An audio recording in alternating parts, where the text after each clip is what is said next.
you're probably using emojis. I do too. Who doesn't love emojis? But they also might have legal risks that you hadn't thought about. Can you be liable for the emojis that you use? The answer is yes. My name is Eric Goldman. I'm a professor of law at Santa Clara University School of Law.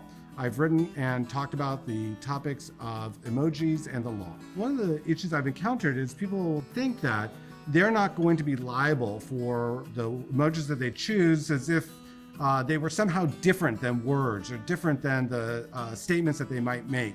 And therefore they can somehow have plausible or actual deniability for the emojis they choose. And that's not the way it works. When issues arise in court, taking a look at the things that are said online, we look at the words, we look at the symbols that are included, and we interpret them all together. So for example, let's talk about a criminal situation. If someone were to criticize the police and say, I really hate the police, that alone wouldn't be actionable.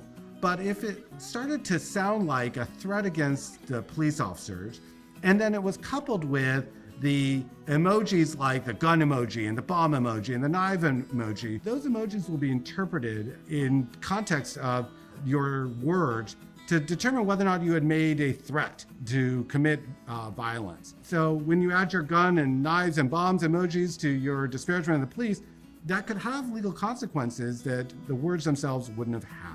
Another example could be that you're chatting with friends about a transaction. They might be offering to sell their car or TV set or some other item, and they're suggesting whether or not you would be interested in buying it. And if you give the emoji, the thumbs up saying that you're interested, that's a legally binding contract. You've committed to actually purchase it by the ways in which you've expressed your intent. The fact that it was done in an emoji versus saying yes, or I agree to buy this, or writing a signature on a piece of paper is immaterial.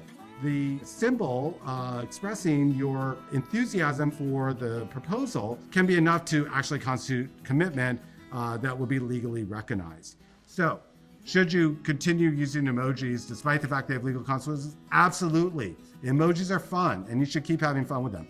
But don't treat them as if they're some special class of content. Treat them as if they are the potentially legally binding obligations that you might otherwise have with the words that you choose.